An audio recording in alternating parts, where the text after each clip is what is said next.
Is the true sports fan an endangered species? This is RamView. It's hot out there, but let's blow them off the line of scrimmage. Headline, Los Angeles.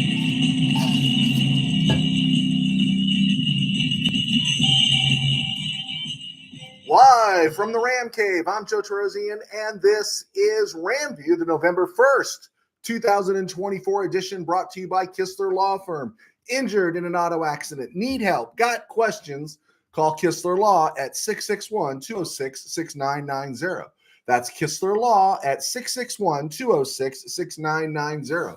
And check out KistlerLawFirm.com. That's one word, KistlerLawFirm.com. Kistler Law, they've been fighting for you since 92. And by Temple City Auto Repair. Having some auto issues, get yourself some John and Henry at TempleCityAutoRepair.com. And of course, by Bench the app. Tired of the goose eggs on your fantasy team? Tired of getting stuck with a starter you didn't pull out of the lineup because he wasn't playing? Download Bench the app today, dominate your fantasy season, and make those goose eggs a thing of the past. All right. I think I saw my first sporting event I saw part of the World Series in 1971. I was like 7. I saw my first real World Series in 73, Mets A's. And then I really dove in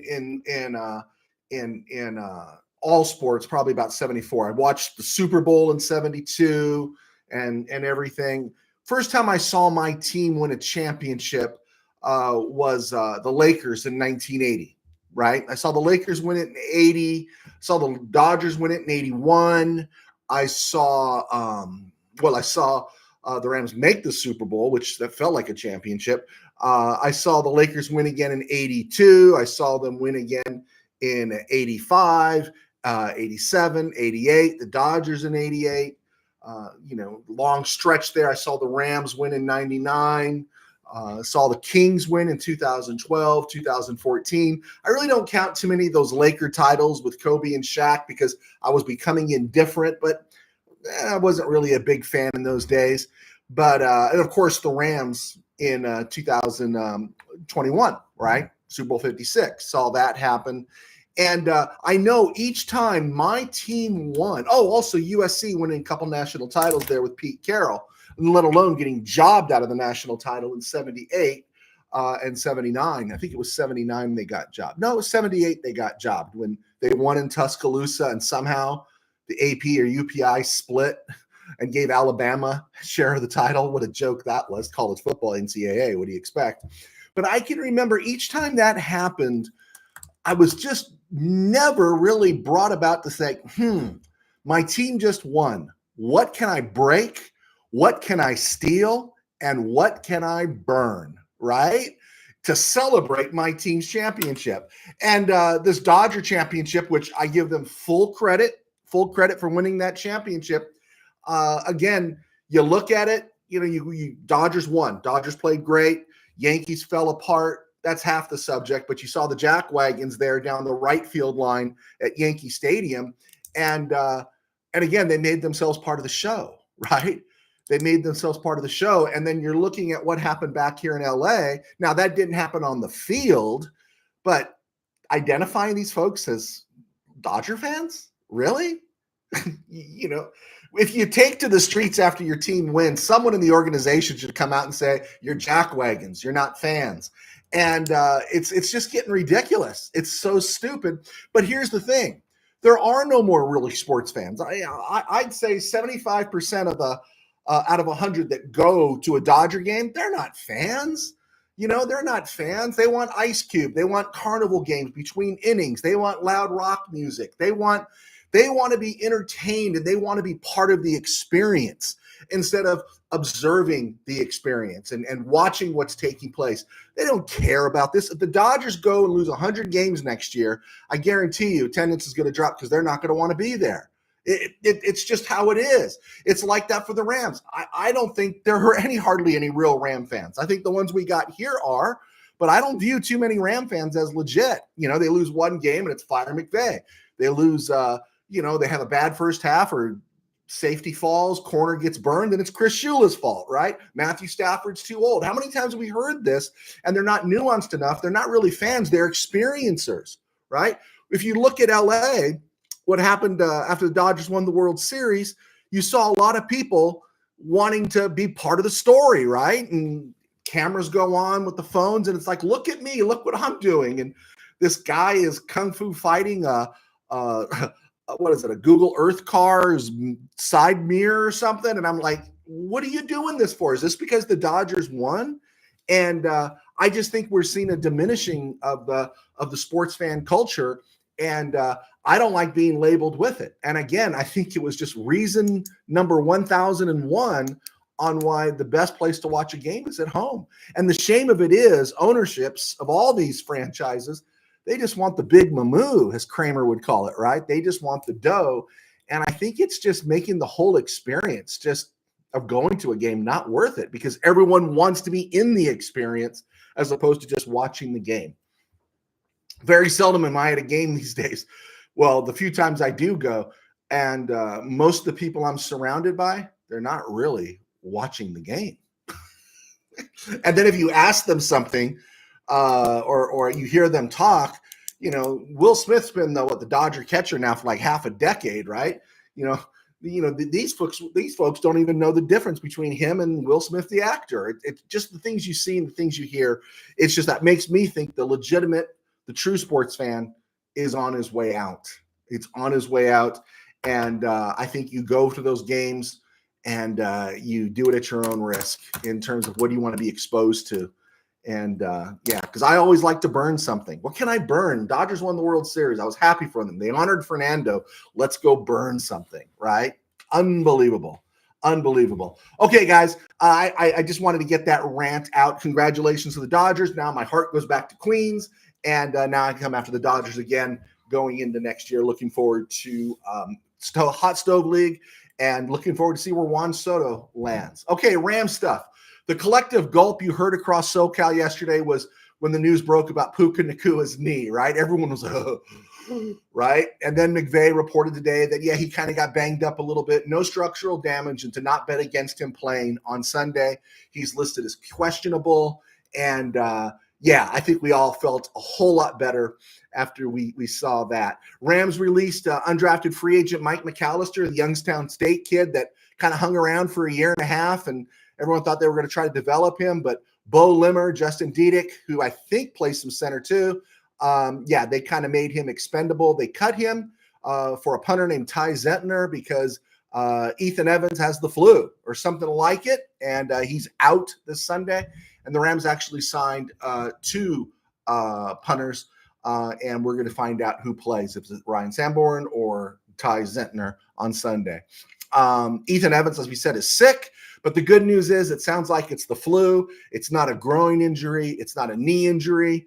And that's good news going forward. A guy can afford to be sick once in a while. And the dude's been kicking at a Pro Bowl level this year, right? Ethan Evans has been lights out, right? Here's one question that I do have going in is Joe Noteboom. If someone can explain that to me. He's in his window, right? He's been a full participant in practice this week and last week, but he's out again this Sunday. And I'm kind of curious what's the deal. And then it kind of dawned on me. Have you guys considered, has anyone considered that that Noteboom might be a trade piece the Rams are protecting for a deadline deal? Because he's so fragile anyway, right? We saw the Texans last night. We've seen the Miami Dolphins. We've seen teams. We've seen the Jets, right? We've seen the Ravens even. We've seen the Taxkins. A lot of these teams need help along the offensive line, and they just need a guy that's an NFL guy. Now, Joe Noteboom might be somewhat of a disappointment because he can't stay healthy. I'll always appreciate what he did for us in 21 down the stretch while Whitworth was healing up during the playoffs. But, we have our struggles with Joe Noteboom. They paid him because they believed in him, and he can't stay healthy. So he kind of has a glass jaw, so they're keeping him healthy. And what these teams are looking for are NFL linemen. And Joe Noteboom's an NFL lineman. He's not Oday Abouche. He's not Matt Skura. He's not Jeremiah Colon. He's not Bobby Evans. He's a competent NFL player. And I'm just wondering if the Rams are holding him back, that maybe, is it possible he might be a trade piece going forward as we get closer to the deadline? Something worth keeping an eye on. The offensive line right now, Alaric Jackson, Justin Diedick, Bo Limmer, Kevin Dotson, Rob Havenstein. I believe this will be the third consecutive week they're starting together. Looking forward to seeing that go. And the continuity, right? McVay speaks about the continuity. All right, looking at the remaining of the schedule, and then we'll get to some of your notes here. I see some of you guys have clicked on. I do appreciate it. We got Seattle this week. They're 4-4. They're coming off a loss to Buffalo. We're going to break down that game on the other side. Dolphins, that's a team in need of an offensive lineman. They're 2-5. Rams face them in week 10. Then the Patriots, 2-6. Eagles at SoFi, they're 5-2. That's the team you got to kind of keep an eye on right now. Saints are 2-6. That should be a layup game. Patriots should be a layup game. Bills 6-2, a really good team. Keep an eye on them. And then the 49ers, they're on bye this week. They're 4-4. Jets got the win. They're 3-6. Finally the defense got fat last night. 8 sacks. But you looked at that Texans offensive line, right? You looked at that Texans offensive line and you saw what CJ Stroud was going through. Right? You saw what he was going through. And then, of course, the Rams finished the season in week 17 and 18 at SoFi against the Cardinals and the Seahawks again. So that is where the Rams got. I think the schedule favors the Rams. Dolphins, Eagles, Bills, Cards, Seattle are all at home. Patriots, Saints, Jets are on the road. And then, of course, we have the road game against the 49ers. So, hey, I saw some questions rolled in, guys. I'm happy to take them. Steve Ramirez, Lakers in 72 is my first. And UCLA upsetting Ohio State in the Rose Bowl. Okay, I didn't count Rose Bowl stuff. There you go. Yeah. I did see USC beat Ohio State the year before that, Mr. Ramirez. That was a really special moment. Didn't like Woody Hayes. I just missed the Lakers. I saw them. I picked them up in 72, 73 during the playoffs. I saw them whoop Golden State 135-70. I came away from that game thinking Jim McMillan was the greatest small forward on the planet, but I really liked Nate Thurman for the Warriors. That's a good call there, Mr. Ramirez. Paul Kistler, this upcoming game feels like a playoff game. Rams can't afford any more division losses. Absolutely. I agree. I'd rather have lost the Viking game than potentially lose this game. This game has maybe not all the marbles, Mr. Kistler, but it has a lot of marbles in the pot here that they need to win this game. And they're catching Seattle at just the right time. Metcalf is out. Noah Fant is out. They still don't have their starting right tackle. And Tyler Lockett is practicing and he's playing, but he's got an oblique injury. So they've got issues on this roster, and this is the time to get him. And Ernest Jones even has a sore neck. He's questionable. This is the time to get the Seahawks. Rams do need this win. Rob Sorge, Steeler fan Rob. I go for the Dodger Dogs. Laugh out loud. They're not Farmer John anymore, Mr. Sorge, right? Steeler fan Rob. They're not Dodger Dogs anymore. Steve Ramirez, FYI, NCAA doesn't sanction football championships. Back in the 70s, it was AP, UPI. I knew you'd correct me, but they're still a corrupt organization. Don't tell me NCAA is not corrupt. But anyway, AP, UPI was a disaster. Disaster. Splitting that title between USC and Alabama. Preposterous. Steeler fan Rob, I also went to the 71-72 Lakers season, the 33-game winning streak. Okay, Steeler fan Rob, sports writer Ramirez, what did you burn? What did you burn after they won that title, right? Did you burn anything?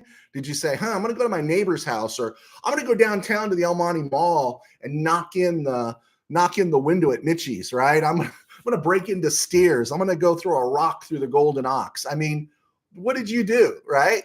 You high-fived or you low-fived in the 70s. You cheered, and you got all excited about getting up and seeing the newspaper the next day, right? Unbelievable. Let's see here. Steve Ramirez, I can see Mets sign Soto and Yanks sign Alonso. Oh, man, I don't want to lose Pete Alonso. But Mets have money. The Mets do have money.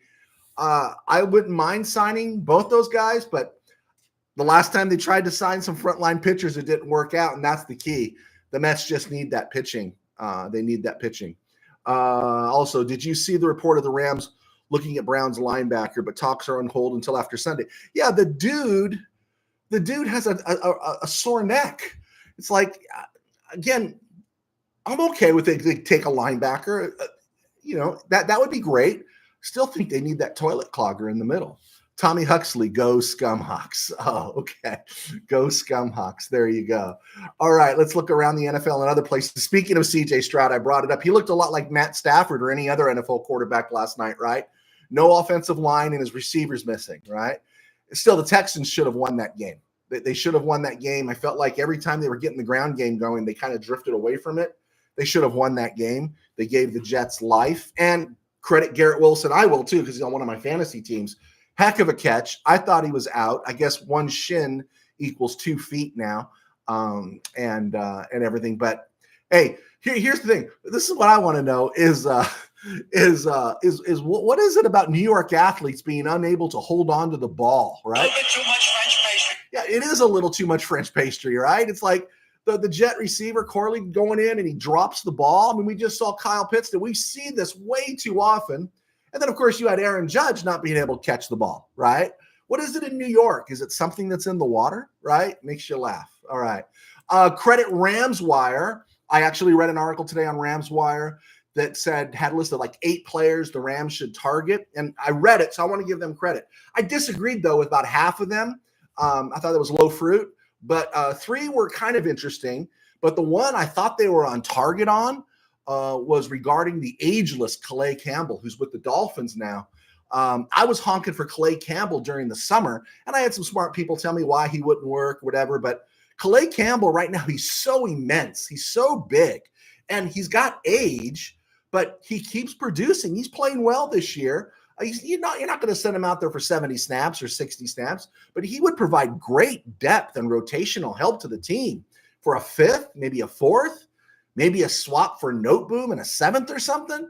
Miami could use a lineman.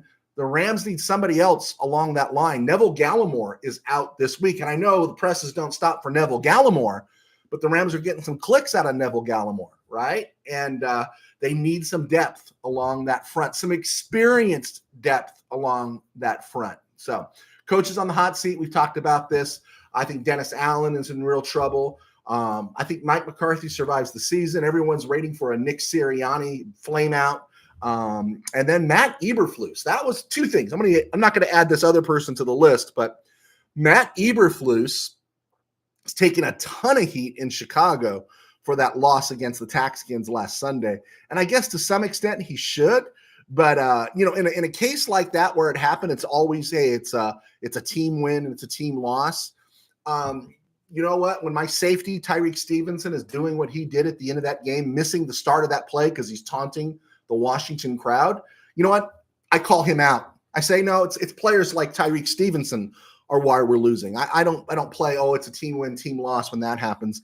And yeah, Eberflus is taking the heat. He should fight back just a tiny bit, but there were some play calling there that was, a little Shane Waldron kind of former Ram assistant that was a little suspect.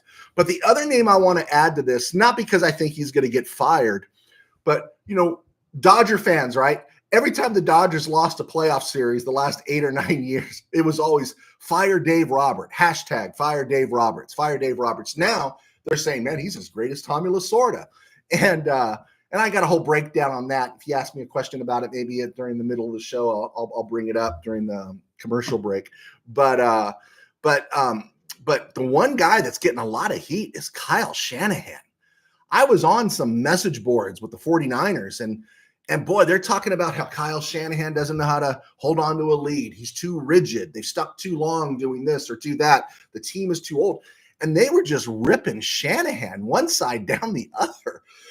I know a lot of times we can come back and say, hey, in McVay we trust, and McSnead we trust, because we got 2 Super Bowl appearances and a ring. The 49ers in the same time span got 2 Super Bowl appearances and 2 blown fourth quarter leads. So I was amazed hearing the people come after Kyle Shanahan. He's not getting fired, but man, maybe he's going to say, you know what, blanket, I don't need this. I'm out of here, right? That would be a real foolish mistake, but really, really interesting. Again, one more look before we go to break here. Look at the NFC leaders, division leaders, Lions, Texans, Falcons all lead their division. Cardinals precariously holding on to first place by reason of their victories over the Rams and mainly the 49ers right now. They haven't played the Seahawks yet. They're 4-4. However, if they lose to the Bears, If they lose to the Bears, they fall to 4-5. And if the Rams beat the Seahawks with the 49ers idle, the Rams will have victories over both the Seahawks and the 49ers. And by the final gun on Sunday, somewhere 4:30 Pacific Standard Time, the Rams could be in first place in the National League, in the NFC West. The problem, again, I bring it up because you need to be aware of it. Packers are 6-2 with the win over the Rams. Vikings are 5-2, but they've lost to the Rams, and the Eagles are 5-2, and they're on the schedule for the Rams. And so these are all the teams ahead of the Rams, and it's got to be the way it looks right now. Plus, you got the Bears with the win over the Rams. If they beat the Cards for us, they're going to be 5-3, right? Tampa Bay gets the Chiefs. They're 4-4, not on the Rams schedule, but they're going to lose to the Chiefs. They're going to be 4-5. And again, the 49ers are on a bye. And if the Rams go to 4-4, then we jump the 49ers. But you're still going to be 2 or 3 teams back of even getting into the wild card slot, the final wild card slot in the NFC. The path to the postseason, January and hopefully February, leads through the division title. And that's why we're rooting for the Bears over the Cardinals, right? That's why we also want the Lions to beat the Packers this week. Both teams got injury issues. We want the Lions to win, because the Lions already got a victory over us, so do the Packers. The Lions are 6-1. They go to 7-1. Packers fall to 6-3. I'd much rather, in a big playoff game, have to go to Detroit than to go to Lambeau, right? Wouldn't you? At least we're inside. All right, I'm Joe Terosian. I was a sports writer for 21 years, and now I host RamView, thanks to our sponsors at Kistler Law and Bench the Apt and Temple City Auto. I also write books. My books are on Amazon. This is one of my first book, which was really successful, Tangent Dreams. I sold my most recent copy of RamCave, so I got to get some more copies in the house here. But you support us by the books. Thank you so much. We're on Kindle and softback paperback. Call it hard copy still. And yes, I am working with an idea. It's just expensive. I'm working with the idea of getting my books on audio. People say they need me to do it. It's better if the author reads it. I don't like the sound of my voice, believe it or not. But thank you for your support. All my books are on Amazon, and they allow me to stay in my day job doing pastoring a small church in Burbank called Burbank Faith Nazarene. You can follow us right here on YouTube at Burbank Faith Virtual, as well as burbankfaithvirtual.com, Burbank Faith Virtual all across social media. Last thing I want to throw in there for Bench the Apt is if you're tired of losing your fantasy games because you forgot to check your lineup, with Benched, that's a thing of the past. Benched is the only app that ensures you never leave a non-starting player in your lineup. Don't miss out on crucial points, and don't be the one who forgot to bench a player on game day. Win your league, keep your pride, talk some trash, and let Bench handle the rest. Download Bench the app today and download and dominate your fantasy season. There we go. All right, let's see. Steve Ramirez on Lakers 72 title. I think I used to be a paper boy. I think I used my paper boy to buy a pizza. Oh, okay. That's celebrating. You didn't burn the pizza place down. Willie Bone, the Rams will be victorious this Sunday. I'm praying for a victory. Horns up. Rams got to take this one. Tommy Huxley, you done messed up with Aaron. Yeah, okay. Okay. DHP, I'm not a baseball fan. The game is so boring. I still don't wonder how baseball pays so much to its players. I am a baseball fan. I think I understand some of the pitch clock and stuff. I get that. I don't like the runner on base and extra innings. What I can't stand is they've taken the drama out of the game because I want to see these pitchers go longer.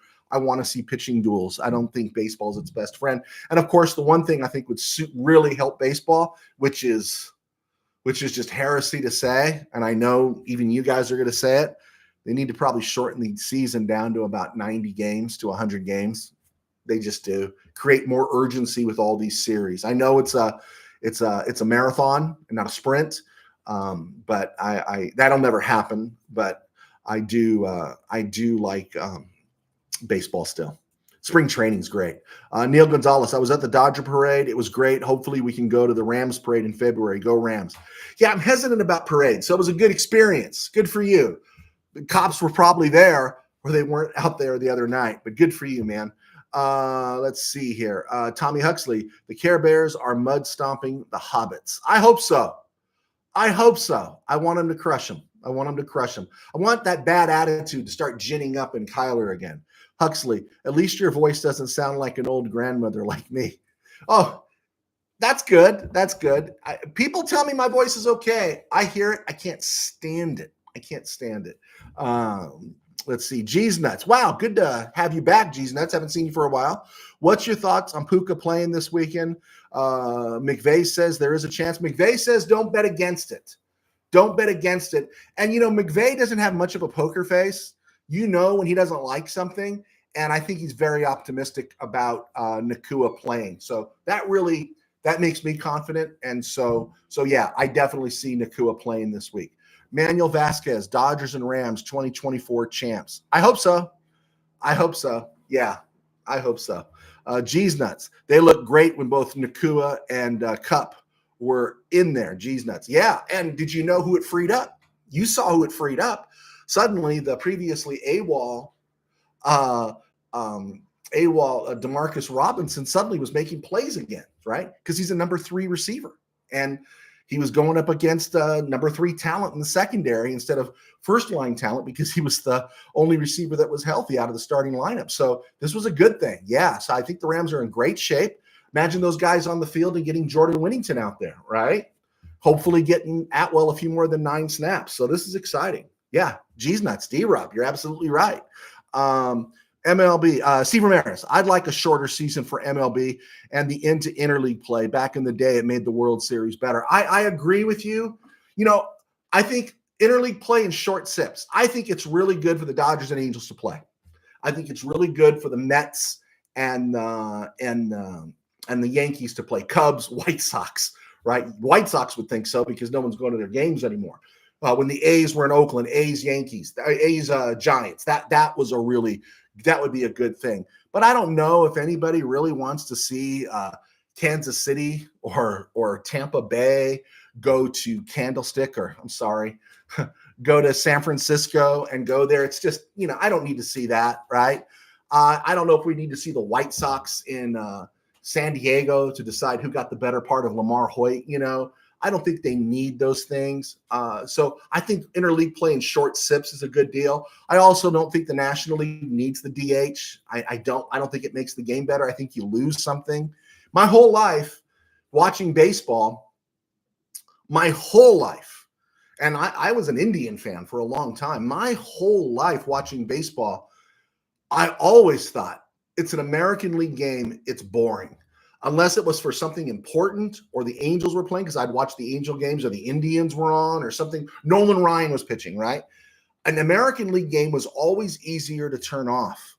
A National League game wasn't, because you wanted to know when Tommy was going to pull Doug Rao, bring in Manny Mota, right? When were they going to make that run? And that meant something. And yeah, still a baseball though.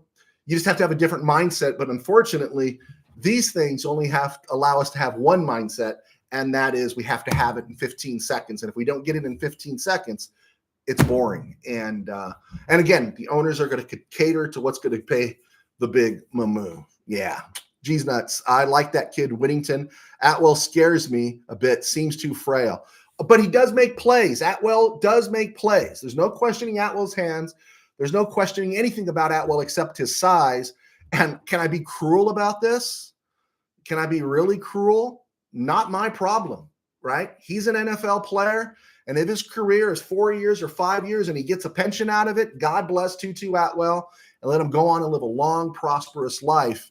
No, he needs to be, if he's in uniform, he's fair game, and get him out there, get him the ball. And if he gets crushed, he gets crushed. Not my problem, not your problem. I do like Whittington. He does, as they were, smarter people than me pointed this out, and it's true. He gets separation, and Atwell's a game breaker. So the Rams got a lot of depth here. I wish there was a place where they could find more consistent snaps for Atwell, because when these other guys are on the field and he subs in, everyone knows, okay, he's just there to stretch the field. And sometimes you go to him and you get the PI or something. But yeah, I do like the Rams room. Manuel Vasquez, National League's teams don't really play small ball anymore because of the DH. Yeah, it's true.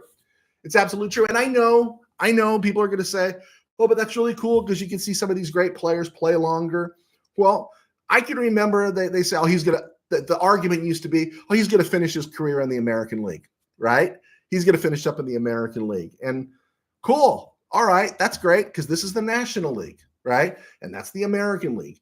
There was distinction. Absolutely, Manuel. USA Expat. O-line been running silent count all year, so Seattle noise should be very manageable. Good call there, USA Expat. Yeah, it's something we've talked about, right? Every game's for a road game for the Rams, pretty much, right? I do think some of that's generational. You know, you can't leave town for 20 years and come back and expect that generation to be your fans, right? So everyone rolls in a red jersey, a Steeler jersey, a Packer jersey, 49ers, you know, whoever, right? They're all going to come in and root for that team because, they moved on. Folks have moved on. So it takes a while to build up that generation where it's your fans in the stadium. And also, I'll say it again, there are very few real Ram fans. There are very few real Ram fans, and we suffer the cultural crisis of being in La La Land where it's so expensive to go to the games. You got, and I'm not a class warfare guy, but those folks, those stars, those people that fill those boxes, those people that get the best seats, they don't care. They're just there to be seen, right? You know, they're just there to be seen. You know, they're not like Mary Hart, who's at 181 at 81 of the Dodgers 81 home games, 78 of the 81, and I don't care if she leaves in the 7th, but she's always there. It's like Nicholson with the Lakers, right? If they're real fans, I don't care, but they sell their tickets. They don't care. So the Rams don't really have a home field advantage. So they're prepped to go on the road. Great call there, USA Expat. Geez nuts. I agree with Steve, but keep the interleague games to rivalries like Angels and Dodger games. Absolutely. Steve Ramirez, Tommy Lasorda pulling Rao was the best audio ever. He's the manager, and he's going to make the best decisions based on it, whether he's right or wrong there. I love that audio. Just go to YouTube, type in Doug Rao, Tommy Lasorda, and you hear Lasorda going off on Rao, and Rao says, I can get this next guy out. It's a left-hander. And you hear Lasorda say, the last 3 blanking batters have been left-handers. What do you say? Rivers, Jackson, and that other blanking guy, right? It's hilarious. It's a great audio. Willie Bowen says, hola to Manny. ESG, speaking of Seattle, Edgar Martinez was the best DH ever. Yeah, he was at the time. Absolutely. I agree. And that was his niche, right? He wouldn't have played in the National League. He was going to play in the American League. And I have some friends. That are monster. They were monster Edgar Martinez fans, right? Good pull there, bringing him back up. Steve Ramirez is pumping for Shohei right now. Awesome, guys. Love talking different sports. I'm still trying to find time. I want to do a version of this and call it Fan View, so we could talk about all sports, but let's get back to football. I told you my college games on Wednesday. I really think Penn State beats Ohio State in Happy Valley.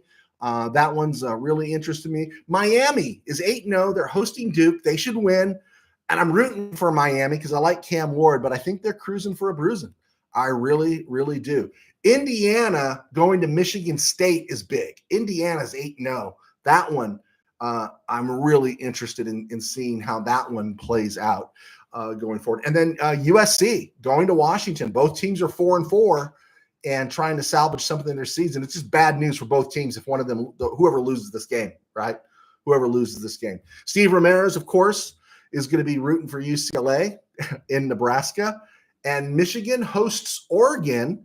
And Oregon is a team that I think is really vulnerable. And at some point, you got to keep an eye on Oregon. They're gonna biff it. All right, getting back to the Rams a little bit here. Speaking of trades, the Rams have all their draft picks. They just don't have a 2nd next year and a 7th, and then in 26 they got them all. And then I want to add Atwell to a trade commodity. And this afternoon I just added Joe Noteboom. Does anybody out there think Joe Noteboom might be being held back a little bit because he is a trade piece the Rams are thinking about leveraging? Because I think you get more than a 6th or a 5th for Joe Noteboom, right? As the season's gone down, there's less money to pay him. This is his last ride. I think the Rams could ask and leverage Noteboom for something. Texans, Dolphins, these teams need offensive linemen. Something to think about. Injuries, we talked about Nakua. We talked about Whittington.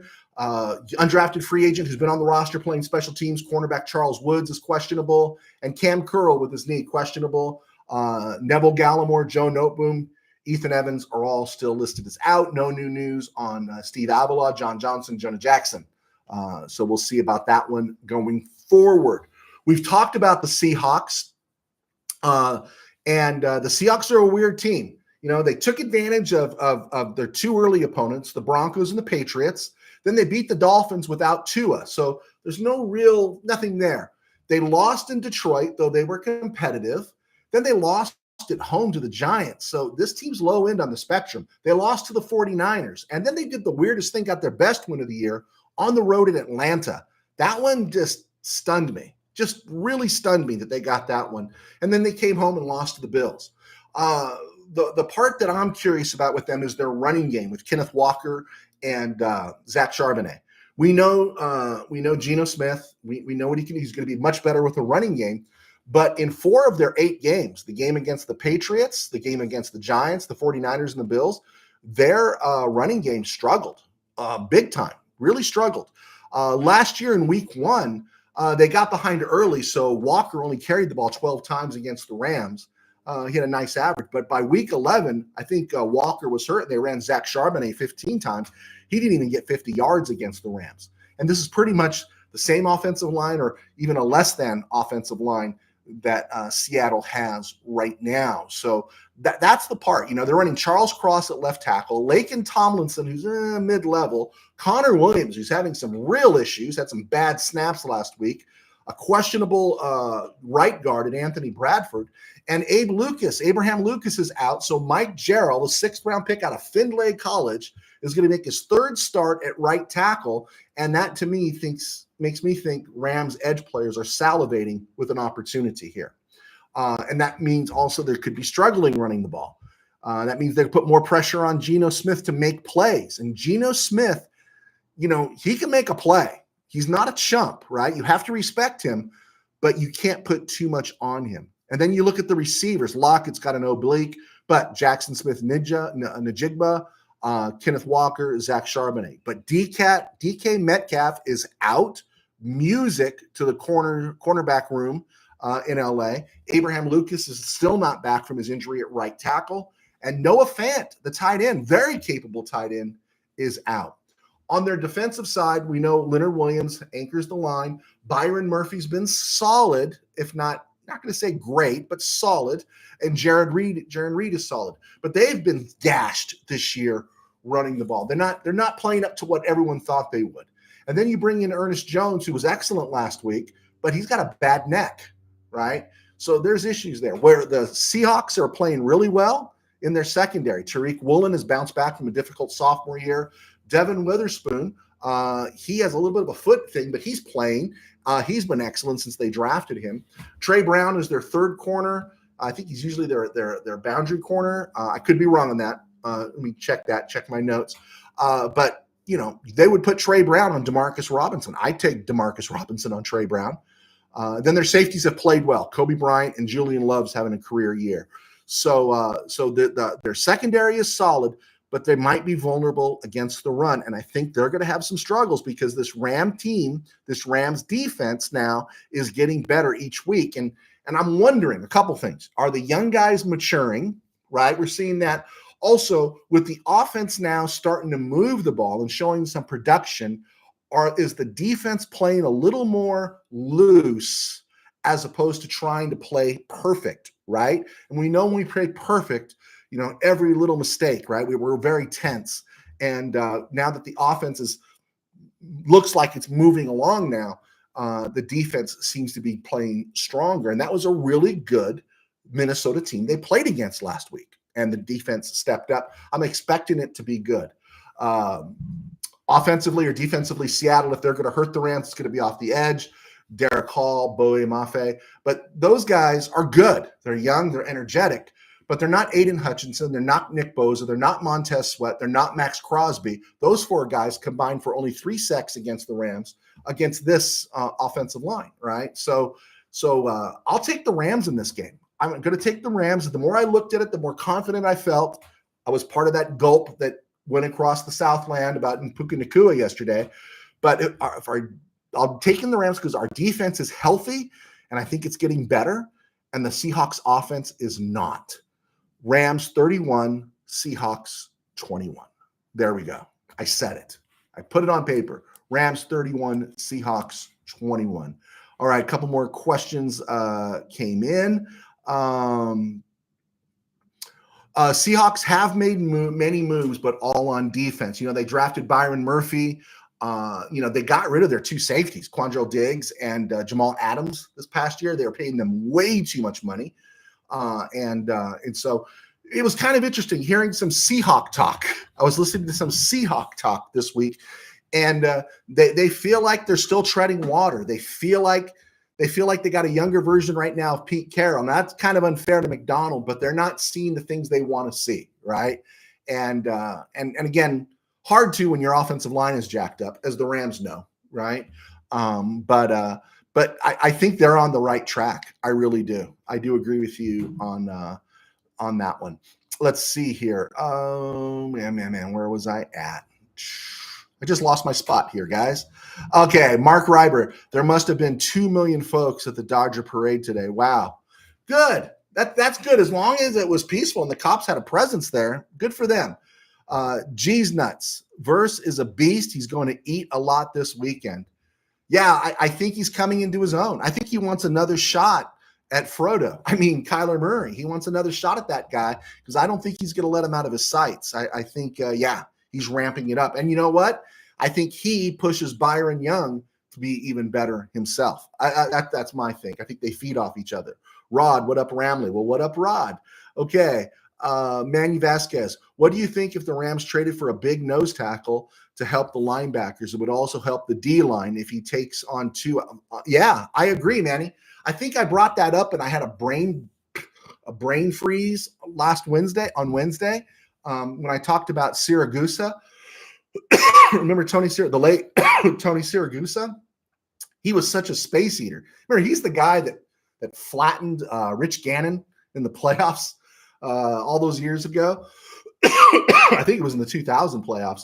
And he ate up so much space, he gave Ray Lewis a lot of freedom to operate. Now, none of those Rams linebackers are Ray Lewis, but you get that guy in there. You get that space eater in there, that toilet clogger, as we've been sharing the last couple of weeks, then that does free up Roseboom, perhaps Spates, to be just a little bit better, right? Just be a little bit better. I don't think a trade for an off-ball linebacker makes our problems go away. I think maybe it's a little bit of an upgrade, but if you can get a run stuffer in there, just a space eater, I think it takes our defense to another level because not only do you help your linebackers, but you're helping, as you said, man, Kobe Turner, you're helping Braden Fisk to get more of that inside rush. Absolutely. Rod, we need Vita Vea. Preach it, Vita Vea. Manny Vasquez, Rams 34, Seahawks 20. I had 31-21. I'll go with your score, Manuel. I'll take that. Neil Gonzalez. Brian Cranston is a big Rams fan. Walter White's a Rams fan? Cool. Now, I'm not big on celebrities doing things. I about puked my guts out in, what was that, Super Bowl 56? Yeah, Super Bowl 56. I think I called it 58. But in Super Bowl 56, when they brought The Rock out, he's doing all of his shtick. Now, if they just played an audio of Brian Cranston representing the Rams, and he just said, do you know who you're talking to? I'm the danger. I'm the one who knocks. Put him in a Ram helmet and have the Rams defense say, we're the ones who knock. We're the danger. Yeah, that would work. I'm not big on Cranston's politics, but if he wants to be the danger, if the Rams can adopt that they're the danger, yeah, they're the ones who knock, I'm down. Tim Burns, if we wanted to shore up the DB, who's the target? There was a couple names. Was it Josh Jones in New England? I'm trying to think of the Rams wire. I'm a little hesitant about that. I like right now what we're getting out of Josh Wallace. We got depth with Akilla Weatherspoon. I don't want to spend too much. It's always good to bring another body in. And here's my thing, right? And here's my thing a little bit. There's no market for Trey White right now. The best I can see for Trey White is, some team says, you know what? If you get released, we'll sign you. And he tells the Rams always are trying to accommodate people, right? Where's the best place for somebody to go? And we'll take a lower cut just to get you where you want to be. Rams are a good organization. They've said nothing but great things about Trey White, about being a professional and everything. So he's not a cancer in the clubhouse. He's probably just a guy that needs more time and more reps just to get back to an NFL level. But here's my thinking. This thought hit me when I was in the shower. I know it's a little weird. I was in the shower and I thought about Trey White. Okay? Forgive me. I'm happily married. Okay? But I was in the shower and Trey White popped into my head. And the idea of no one's going to trade for him right now. If someone offers you a 7th, you do it yesterday.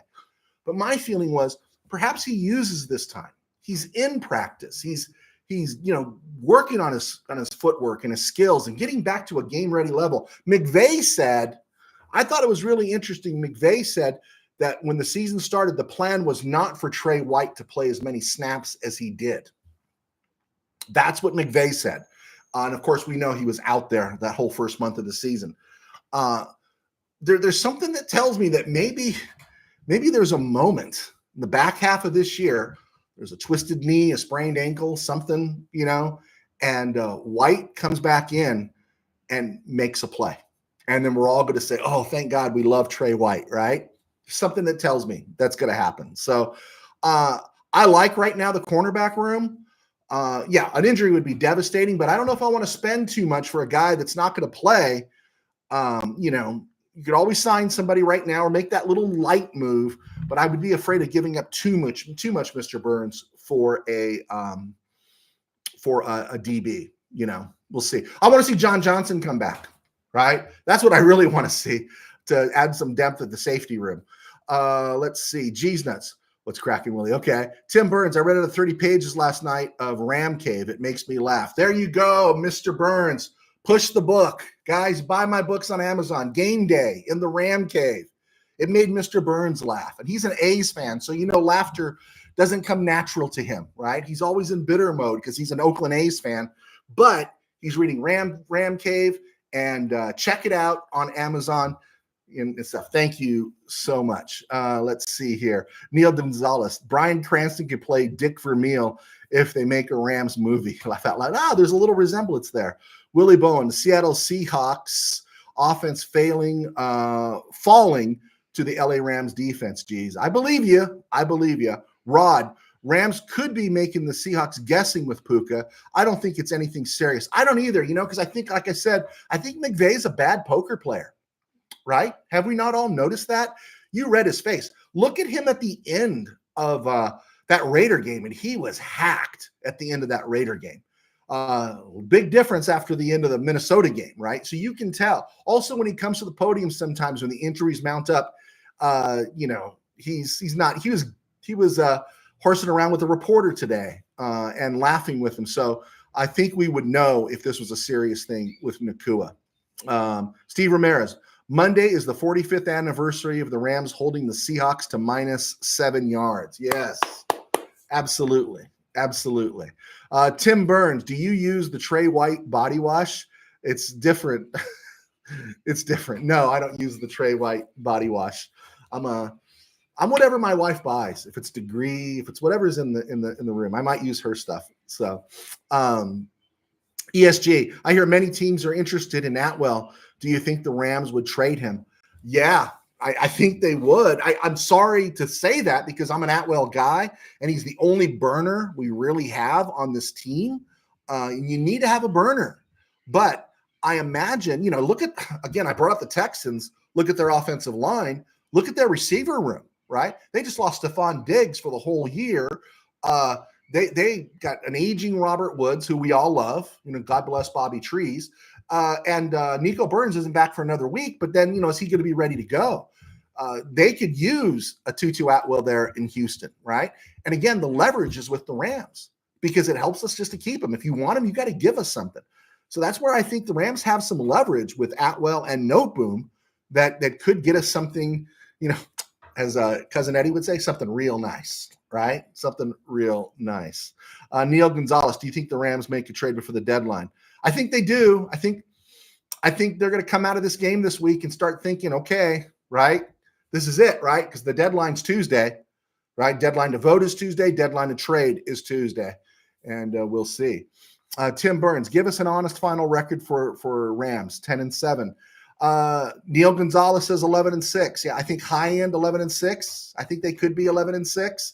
I'm going to go 10-7. I don't think they're going to run the table against the Bills, the Eagles, and who's that other team there? Did I say? I think probably the 49ers. That's a bit of a stretch to think they're going to run the table against all three of those teams. But they got to win the other ones, right? And they got to win those layup games. I view the Jets still as a layup game. I view the Saints as a layup game. I view the Patriots as a layup game. Then they can think about getting to the 11th win. But that 10th win, that 10 win, I think gives them the edge in the NFC West. Manuel Vasquez, White could be flipped for a 6th or 7th pick. Getting his salary off the books could help us in bringing in someone else. If there's a salary issue, he's only on for a 1-year deal.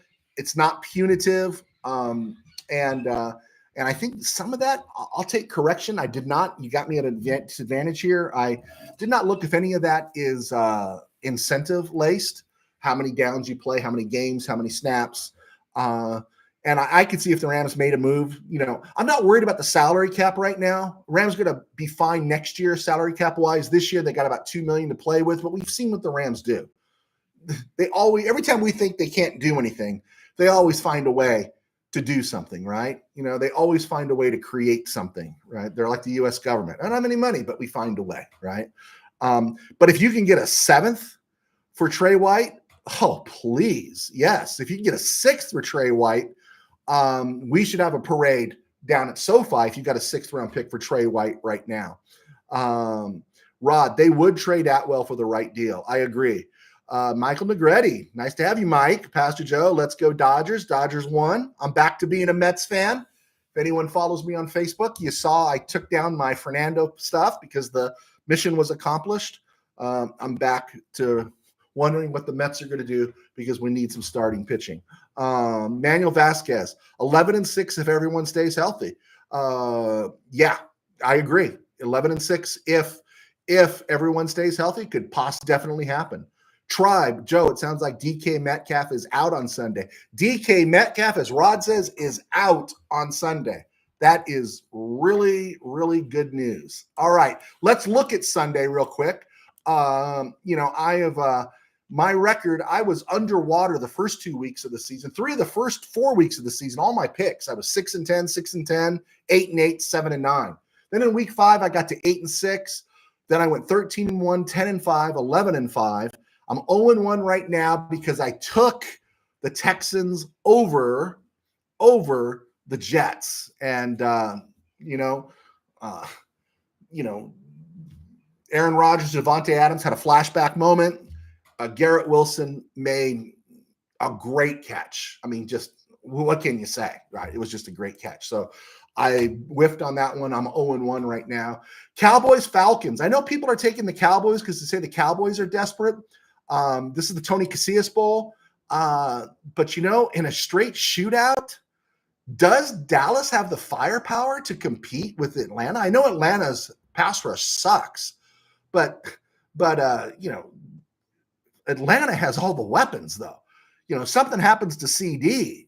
Someone lowers the boom on CD, and there's no one for Dak Prescott to go with. And then there was some weird noise coming out from teammates about Dak Prescott.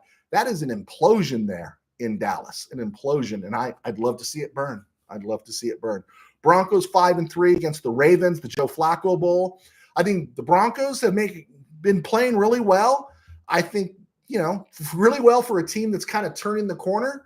But come on, it's Baltimore's game. Plus, they made the trade for Deontay Johnson, and I thought that was really cool. Oh, one thing I did notice, I think it was Emmanuel Acho on Fox. I caught it early in the morning. I was up and they were talking, and he said something that we've kind of said here a little bit. It's like Lamar Jackson's out of excuses. And he brought up the fact that they keep bringing in these people, but every year the KBM always comes back and says, oh, they never give Lamar what he needs. Well, they just made a trade again for Deontay Johnson, so they're giving him what he needs. And again, Ravens are going to beat the Broncos. They're going to be interesting to see down the stretch. Dolphins at Bills in the Troy Vincent Bowl. The Dolphins are going to be better than they were last week, but the Bills should beat them in Buffalo. I wanted to say Rich Stadium. I'm not sure where they play now. Is it Orchard Park? Is that where they're at? Saints at Panthers in the Sam Mills Bowl. I think Carolina gets the win. I do. I really think they get the win. I think Bryce Young, believe it or not, as I credit Rams Wire, they said Bryce Young is somebody the Rams should target. We don't even know if Bryce Young can play at the level of Stetson Bennett yet. Let's let Stetson Bennett play, because right now Bryce Young does not look good. He does not look like an NFL quarterback. USFL is written, or UFL is written all over him. But I think it's enough to beat the Saints. And then that'll be interesting to see if Dennis Allen gets kiffined before getting on the plane heading back to NOLA. Raiders 2-6, the Bengals, the Max Montoya Bowl. I do think the Bengals got to win this game. I think they're going to win this game. If they lose this game, Zach Taylor goes on the clock as HC. Browns, Chargers. Chargers are 4-3, going to Cleveland 2-6. The Eric Metcalf Bowl. Bolts win, but they can't take Cleveland lightly. Winston makes them a threat, and until they start offloading these defensive players, that Browns defense is pretty solid. Taxkins and Giants, the Sam Huff Bowl. Taxkins eventually are going to hit a rough stretch this year, but I don't think it'll be this week against the Giants. Patriots, Titans, the Mike Vrabel Bowl. How can you pick the Titans, even at home, right? How can you, right? So I'm going Patriots. They actually get their third win. The Patriots could actually be 3-6. Bears at the Cardinals. I've shared about this. We want those teams the Rams have lost to in the NFC North to lose, but more importantly, we need NFC West teams to lose, because the path to the playoffs goes to the NFC West title for the Rams. So the Bears 4-3, they can improve to 5-3 with a win over the Cardinals. Cardinal loss, Ram win, puts the Rams in first place. The Jim McMahon Bowl is the Bears-Cardinals game. It looks like a wild card game. It really does. It looks like a playoff game right now. I think both teams are going to find out where they're at. Cards play hard. Bears are more talented, but which team makes the screw-ups? Cards have won 3 thrillers. 3 thrillers. Their only blowout win was the Rams, but they've won by a field goal in their last 3 wins, right? And sooner or later, I think that bubble's going to burst. Jaguars at Eagles, the Gardner Minshew Bowl. I think everyone's waiting for Nick Sirianni's next gaffe. Philly won't lose this game. Lions, Packers, and the Tobin Rote Bowl. I don't know where Jordan Love is at. He wasn't practicing. I didn't check it today, but I knew he wasn't practicing. For me, it's easy to lean Detroit, even though Jameson Williams is out and so is Aiden Hutchinson. I'm leaning Detroit. It's an outside game, but I want Detroit to win. Rams have lost to both of them. Packers have 2 losses already. Lions only 1. So let's get that third loss for the Packers in the Tobin Rote Bowl, and let's just see if the Rams can climb into some discussion there in the wild card race. Rams, Seahawks in the Jeff Kemp Bowl. Road games aren't a big deal for the Rams. They're going to be fine. They got in Seattle at a perfect time with a rookie HC and a depleted offense. Boom. Sunday night, Colts at Vikings, the Gary Quazza Bowl. Indy made the move back to Flacco because they're recognizing this team is good enough to make some noise. And that loss, that was the 3rd loss by the Texans this year. Colts win and go to 5-4. They're back in the hunt in the AFC South. Jaguars are out, right? Tennessee is out. So that's a Colt-Texan race in the AFC South if the Colts can pull it off. I happen to believe, though, Minnesota has better talent and is going to win this game at home in the Gary Quazza Bowl. I'm going Vikings. Monday night, Buccaneers at Chiefs in the Steve DeBerg Bowl. Can't help it. Got to take the Chiefs, right? You just have to, right? I don't even bet, but if I had to bet, I would never bet against the Chiefs ever. Not right now, right? There we go. All right, let's take a look here and see what else we got. Let's see. The Cowboys don't look good at all, Rod. I agree. They do not look good. Rod, Cowboys made the 49ers look good. Yes, they did. 49ers are just okay, right? And the Cowboys still had a shot to win that game. That's what's amazing. Let's see. Rod, Hell, Bryce Young might be on the Rams roster. Would you really want Bryce Young, right? Would you really? Until we see Stetson Bennett playing in an NFL game, has Bryce Young shown you anything that makes you think, right? Now, I know he's got a little more natural talent, but I don't know. I wouldn't give up anything but a 7th for Bryce Young at this point. Tim Burns, I had only one Thursday loss before last night. You're on a roll, Joe T. I am getting better. Tim Burns, Commanders. Who are the Commanders? NFC. Oh, the Taxskins. I don't acknowledge the Commanders. I was a Washington Redskin fan. I used to sing Hail to the Redskins.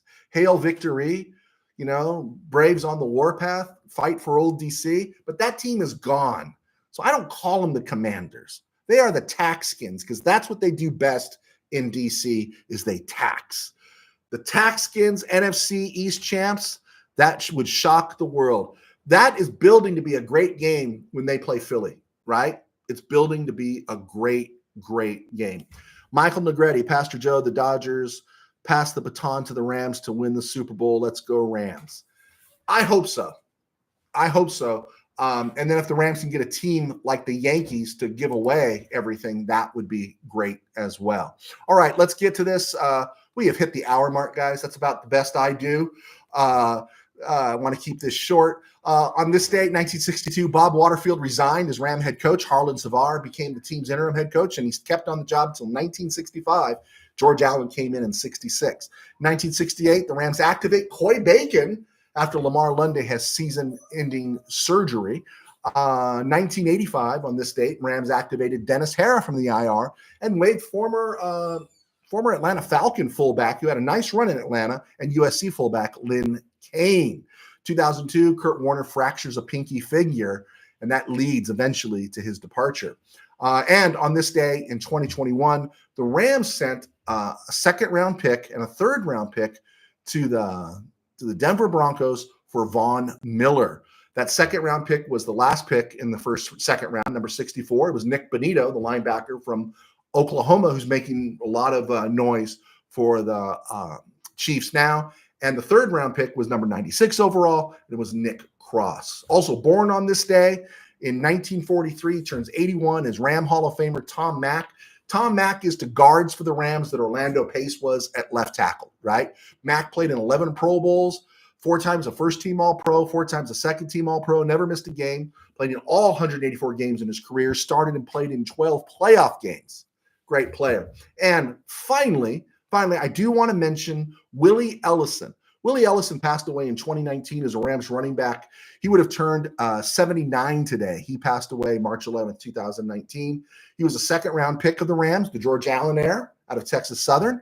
6'2", 210, ran for 1,000 yards in 1971, had 247 yards in a game in 1971, which was the NFL record. Second man in Ram history to run for 1,000 yards. Rams got that draft pick. They acquired him when they sent Marlon McKeever and a 1967 number 1 pick that turned into Alan Page to the Vikings for Hal Bedsole, Tommy Mason, and Alan Favorite, and the pick that became Ellison. It was interesting later is that Tommy Mason was later traded back to Allen when he was with the Redskins for a 1973 draft pick that turned into Cody Jones. So Ellison was a really nice player for the Rams, and he was eventually replaced by Lawrence McCutcheon when Chuck Knox took over. Now, here was the interesting thing there is Ellison in 73 was dealt to the Kansas City Chiefs in 73. He rushed for 411 yards and just 114 in 74, and then his career was over by the age of 29. But that trade with the Chiefs, a Don Klosterman special, was along with Pete Beathard. Ellison was sent to the Chiefs for backup linebacker Bob Stein, a second-round pick in 73, and a fourth-round pick in 73. That second-round pick, number 42 overall, was Jim Youngblood. And that fourth-round pick became a starting cornerback his rookie year named Eddie McMillan. Wow, right? What a Klosterman deal. And that's who Willie Ellison netted for the Rams. There we go. We got it in. All right, guys. Thank you so much. Rod, great show like always, Joe. Thank you so much. Thanks for participating, guys. It was a lot of fun. Go Rams. Go to Amazon and buy my books. God bless. Take care. Kistler Law. Thank you for being our sponsor. Take care, guys.